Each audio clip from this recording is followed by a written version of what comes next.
विनय आवटे हा गेली 20 वर्षापासून कृषी आयुक्तालयातच गरगर गरगर त्या ठिकाणी फिरतो आणि कोणत्याही कृषी आयुक्तालयातल्या कोणत्याही खात्यामध्ये जरी असला तरी सुद्धा पीक विम्याच्या बाबतीमध्ये सगळे धोरणं ठरण्याचा आणि त्याच्यावरती अंमलबजावणी करण्याच्या बाबतीतली सगळी कामं ही त्या एकट्याच व्यक्तीकडे असायची। त्याच्यामधून ह्या खाजगी कंपन्यांना जास्तीत जास्त लाभ कसा होईल, शेतकऱ्यांना विमा कमी कसा मिळेल, म्हणजे शेतकऱ्यांना विमा देणारे लोक जर त्या ठिकाणी शेतकऱ्यांना विमा कसा मिळणार नाही याची काळजी करत असतील आणि विमा कंपन्यांकडून 10% रक्कम घेऊन त्या ठिकाणी स्कायमेट सारखी हवामान खात्याची ती यंत्रणा उभा करून त्यांच्याकडूनही हप्ते घेऊन आणि मागच्या वर्षीचे आणि त्याच्याही मागच्या वर्षीचे पैसे केंद्र आणि राज्य सरकारच्या हिश्श्याचे कंपन्यांना लगेच अलॉट करायचे आणि हे रिअल आहे, चौकशी व्हावी। त्या कंपन्यांनी ते पैसे शेअर्समध्ये गुंतवले, खाजगी गुंतवणुकीमध्ये गुंतवले, त्याच्यावरती व्याज कमावलं। इकडे शेतकऱ्यांना पैसे द्यायचे नाही, फक्त पुढचा हप्ता मात्र मागून घ्यायचा। अशा पद्धतीनं विनय आवटे हा व्यक्ती त्या ठिकाणी काम केलेला आहे। याच्यामुळं अनेक शेतकऱ्यांना विमा सुद्धा त्या ठिकाणी मिळालेला नाही, म्हणून त्याच्यावरती 302 सारखं कलम सुद्धा लागू शकतं चौकशी जर केली तर। आणि शेतकऱ्यांच्या विम्याच्या बाबतीमध्ये अतिशय चुकीच्या पद्धतीने मग कृषी आयुक्तालयातले अधिकारी काही प्रमाणात त्याला जबाबदार आहेत आणि कृषी सचिव कार्यालयातले सुद्धा काही लोक हे विनय आवटेलाच मदत करतात। 20-20 वर्ष एक माणूस कसं काय एका ठिकाणी काम करू शकतो, म्हणजे याचं गोडगंबाल हे संपूर्ण पीक विम्याचं वाटोळं ह्या व्यक्तीने केलेलं आहे। त्याच्यामुळे याची चौकशी झाली पाहिजे, अशा प्रकारची माझी मागणी। विनय आवटे नेमके कोणत्या पदावर आहे, सध्याला कुठं आहेत आणि कशामध्ये रोल? याच्यामध्ये मुख्य सांख्यिकी या पदावरती आहे, काही वेळा मी म्हणलं ना दुसऱ्या पदावरती सुद्धा आहे, परंतु कोणतेही कृषी आयुक्त आले किंवा आणि त्यांनी काय करायचं त्यांच्याकडे चार्ज द्यायचा, म्हणजे मंत्रालयापासून काही वेळा तर मंत्री सुद्धा, मी नाव कोणाचं घेणार नाही, परंतु साधारणतः 21च्या नंतर याच्यामध्ये जास्त घोटाळे, 1 रुपयाचा पीक विमा कोणत्या कृषी मंत्र्याच्या कालावधीत आला हे तुम्ही पाहून घ्या। आणि ते जे कृषी मंत्री आहेत त्या कृषी मंत्र्यापासून विनय आवटेपर्यंत सगळ्यांचे लागे बांधे हे राहिले।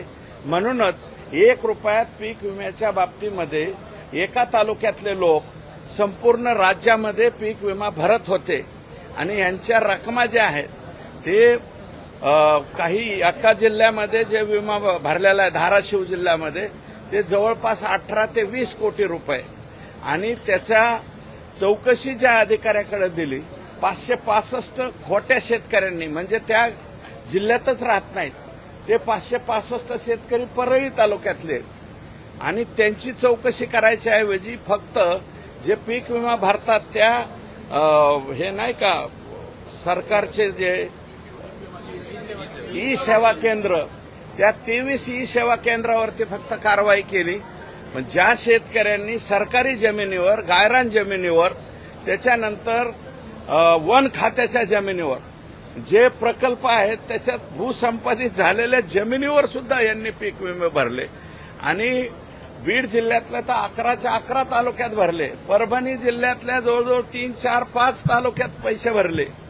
यांची व्याप्ती एवढी वाढत गेली की नागपूरच्या संत्र्याचं सुद्धा आमच्याच जिल्ह्यातले एकाच तालुक्यातले लोक पीक विमा भरत गेले, वर्ध्यामध्ये भरत गेले, अमरावती, जालना, सगळ्यात मोठं प्रकरण आता जे जालन्याचं निघालंय, जालन्यामध्ये सुद्धा आमच्याच लोकांनी पैसे भरलेले, आमच्या म्हणजे तत्कालीन कृषी मंत्र्यांच्या लोकांनी। मग हे सगळं जे आहे ते हे विनय आवटे आणि इतर कंपन्या जॉईन करून घेत होत्या।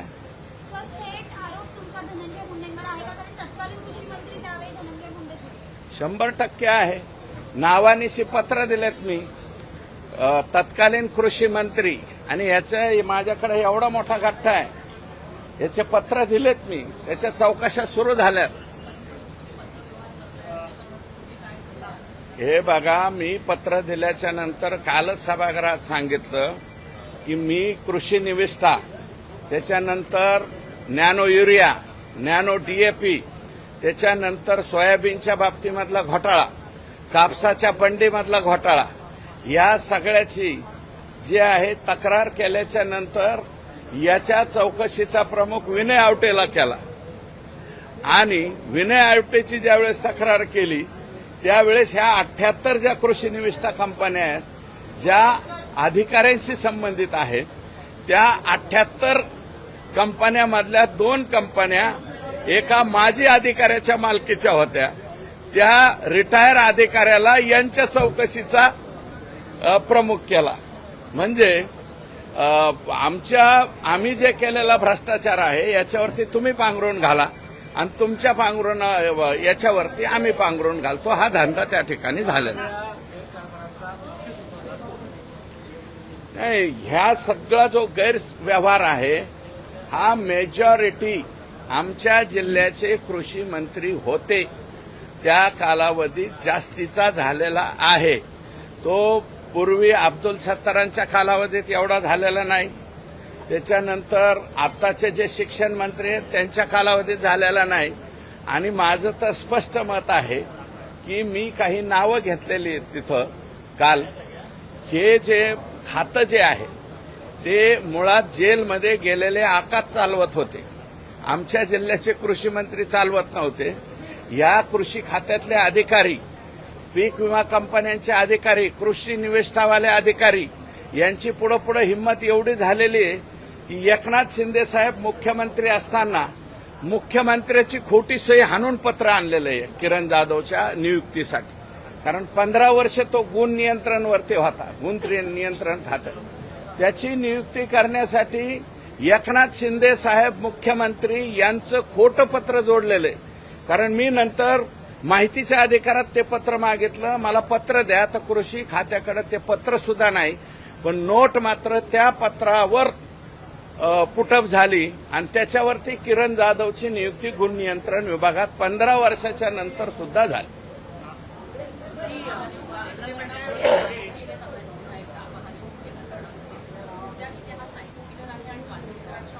हो, 100% आहे. फक्त 12 गुंठ्यासाठी मारला होतो गरीब माणूस.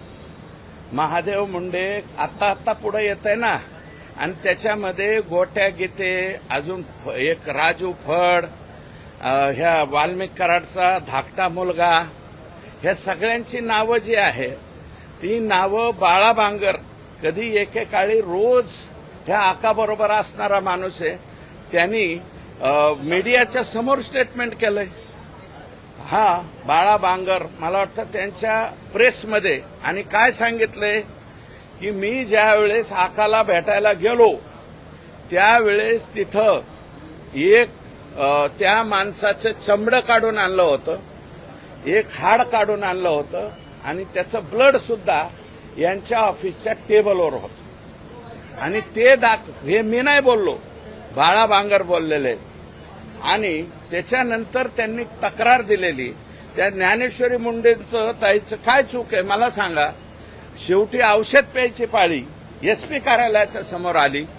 मग आतापर्यंत हे गोट्या घेते, त्यातलाच एक आरोपी मागच्या वाल्मिक कराडच्या तारखेला, म्हणजे आकाच्या तारखेला, तो जिल्हा न्यायालयात येतो, मोकामधला आरोपी. असे तर आमचे बीडचे पोलीस कारवाई करतायत. त्या यामध्ये ज्ञानेश्वरी मुंडे यांच्याकडनं आरोप झाले आहेत अतिदक्षता विभागातनं. पोलीस हे नुसतं उत्तरं देत आहेत, काहीही त्यामध्ये चौकशी करत नाही. फक्त हे बघा, ज्ञानेश्वरी ताई मुंडे या माऊलीनं प्रत्येक वेळी जाऊन त्या ठिकाणी माझ्या मिस्टरचं काय झालं, 21 ऑक्टोबर 2023 पासून हे ती जी आहे माऊली एकटीच लढते आणि त्या माऊलीचा भाऊ एक सतीश फड म्हणून, दोघंच लढतायत. मग पोलिसांचं एसपी तिथं आल्याच्या नंतर एसपींचं काम होतं ना की फक्त तपास बदलणं, एवढं काम नाही व्हायला पाहिजे. त्यांचे आरोपी अटक केले पाहिजे. बाळा बांगरनी स्टेटमेंट केलेले सुद्धा 15-20 दिवस होऊन गेले. एवढ्या दिवसामध्ये उचला. आता काल ज्या वेळेस मीना नावाचा एक डीवायएसपी आहे ज्याची नियुक्ती आखानी केलेली त्याच्याकडे तपास ठेवला. तो काय तपास करणार? काल त्या ज्ञानेश्वरी ताईंनी विष पिल्याच्या नंतर पलीकडे म्हणजे नंतर आता एलसीबीकडे तपास दिला आणि आता सांगतायत गोठ्या गीतेला पकडायला आम्ही पुण्याला टीम पाठवली म्हणून. आतापर्यंत ज्या दिवशी बाळा बांगरनी स्टेटमेंट केलं त्या दिवसापासून हे लोक फरार झाले. मग कोण कोण फरार झाले त्याची नावं दिलेले. ते आरोपी पोलिसांनी का उचलले नाही? अजूनही पोलीस दलामध्ये म्हणजे जी एलसीबी आहे एलसीबी मध्ये सुद्धा यांची नावं घेतलेली आहेत पूर्वी. डबल मला नावं घ्यायची गरज नाही. मग त्या एसपींनी हे जे पोलीस दलातले अधिकारी डायरेक्ट सगळ्यांशी कॉम्प्रोमाइज कसं होईल आणि याच्यामधली ही जी गुंड टोळी आहे हिला मदत कसं होईल असे काम करणारे काही कर्मचारी पोलिसांमध्ये आहेत. त्यांच्या साईड पोस्टला टाकायला नको एसपींनी. त्यांना एलसीबीला घ्यायचं. त्यांना फक्त परळीतून काढायचं. नंतर सगळीकडे लक्ष ठेवायला हे लोकांचे मोबाईल जर चेक केले तर हे किती किती वेळ पोलीस दलाचं काम करण्यापेक्षा ह्या आका कंपनीचं काम करतात हे उघड होईल. सर, धनंजय मुंडे यांची भूमिका या सगळ्यामध्ये तुम्हाला संशयास्पद वाटत नाही का? तुम्ही काही दिवसांपूर्वी एसपीचं कौतुक करत होता, परंतु डीवायएसपी असतील किंवा इतर अधिकारी असतील हे एसपीच्याच आधिपत्याखाली येतात. एसपीची भूमिका एसपींची भूमिका संशयास्पद नाही, परंतु एसपींना खालून जे अधिकारी लोक सांगतील तेच खरं असं मानण्याचा त्यांचा जो आहे तो स्वभाव चुकीचा आहे.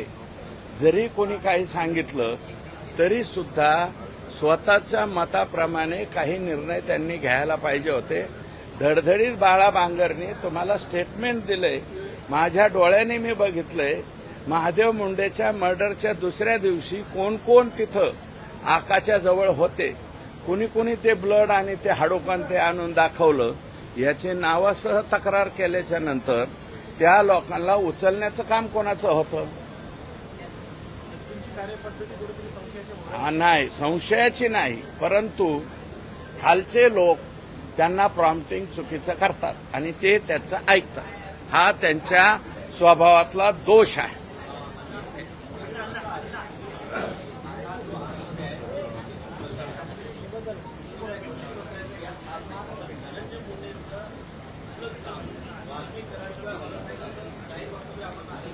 शंभर टक्के हे मी नाही म्हणलं.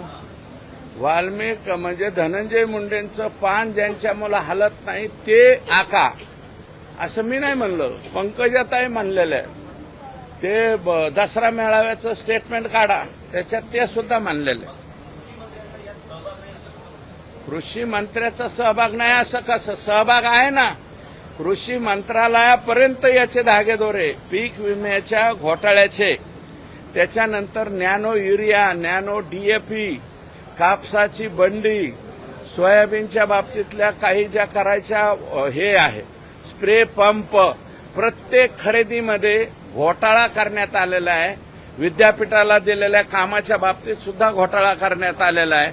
त्या परळीमध्ये कोण एक तालुका आहे तिथं कृषी महाविद्यालय स्थापन करायला 100 कोटी रुपये तिकडे पण दिलेले.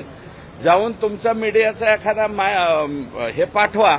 त्या कृषी म्हणजे विद्यालय जिथं स्थापन केलंय तिथं खर्च झालेली रक्कम आणि ऍक्च्युअल काम हे पाहिलं तरी चालेल. परभणी विद्यापीठामध्ये 114 कोटी रुपये हे फक्त उचलून घेण्यासाठीच पाठवण्यात आले. असे अनेक घोटाळे जे आहेत त्याच्याशी डायरेक्ट कृषी मंत्र्याचाच समावेश आहे. सर, ज्ञानेश्वरी मुंडेंनी असा आरोप केला आहे की धनंजय मुंडे यांच्या बंगल्यावरूनच वाल्मिक कराडांनी फोन केला होता हे बघा, धनंजय मुंडेंच्या बंगल्यावरतीच त्यांचं ऑफिस होतं आणि ते ऑफिस जे आहे ते हे आका चालवत होते पूर्णपणे. मग बंगल्यावरून म्हणजे आका तिथूनच फोन करणार ना, दुसरीकडून कुठं फोन करणार. आणि हे जे हाडं वगैरे नेली ती सुद्धा त्यांच्या ऑफिसवरच नेलेली आहेत ना.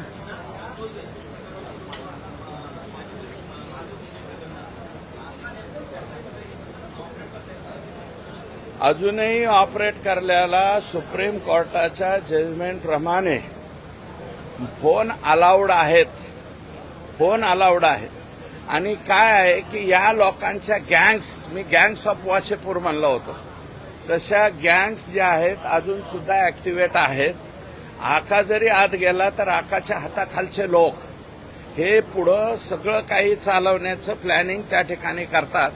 आणि आकाला फोनवरती बोलण्याची मुभा आहे. जेलमधून हो बोलतात.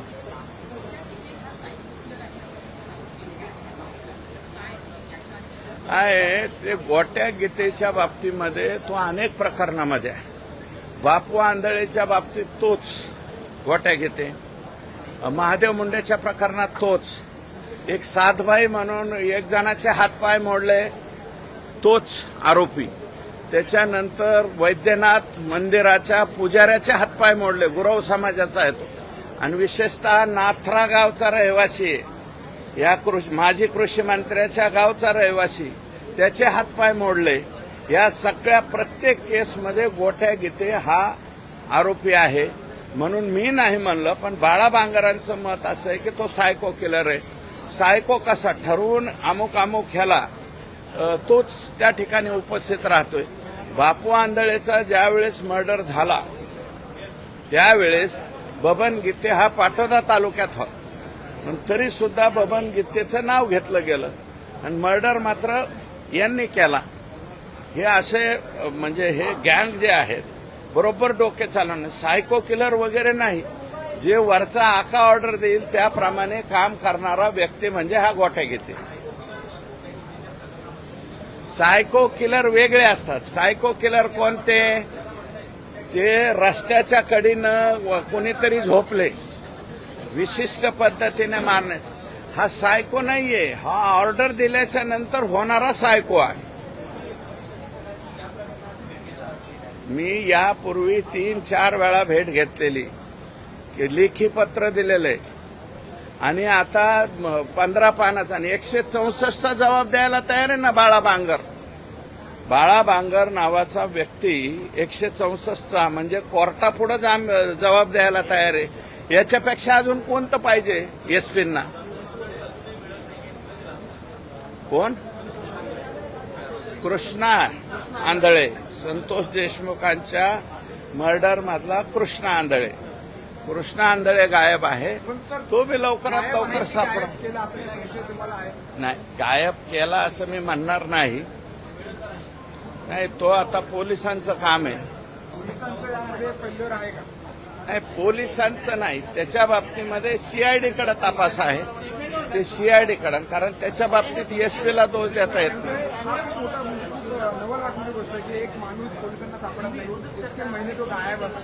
आमच्या बीडच्या पोलिसांना तो कृष्णा आंधळे सापडत नाही. बीडच्या पोलिसांना ते कुटेबाई जे आहे, हजारो कोटी, 3-4 हजार कोटी रुपये ज्ञानराधा मल्टीस्टेटने बुडवले. जिजाऊ मल्टीस्टेटने 1000-1200 कोटी रुपये बुडवले. आणखी बऱ्याचशा आहेत. नाव बी छत्रपती शिवाजी महाराजांचं नाव घ्यायचं असल्या काही मल्टीस्टेट आहेत. यांनी जवळजवळ बीड जिल्हा 7-7.5 हजार कोटीला झोपवला. त्यातले आरोपी आमच्या बीड जिल्ह्याच्या पोलिसांना सापडत नाही. हे त्या दिवशी मुख्यमंत्र्यांच्या बैठकीमध्ये सुद्धा उघड झालेलं आहे. आता मुख्यमंत्र्यांनी त्यांना प्रेशर केलं की काही करून ह्या लोकांना पकडा. घ्या परदेशात भरारी, तेही सर्वसामान्यांना परवडणारी. 1 रुपया भरा आणि थायलंडमध्ये फिरा. सचिन इंटरनॅशनल घेऊन आले आहेत जगातली सर्वात स्वस्त परदेश टूर. पूर्ण 5 दिवसांचं पॅकेज आता फक्त 32,999 रुपयांमध्ये. पॅकेजमध्ये विमान प्रवास, हॉटेल, ब्रेकफास्ट, ट्रान्सपोर्ट आणि प्रेक्षणीय स्थळे. सचिन इंटरनॅशनल 18 वर्षांपासून पर्यटन क्षेत्रातील एक विश्वसनीय नाव. सचिन इंटरनॅशनल सोबत मनसोक्त फिरा. संपर्क 7767989898.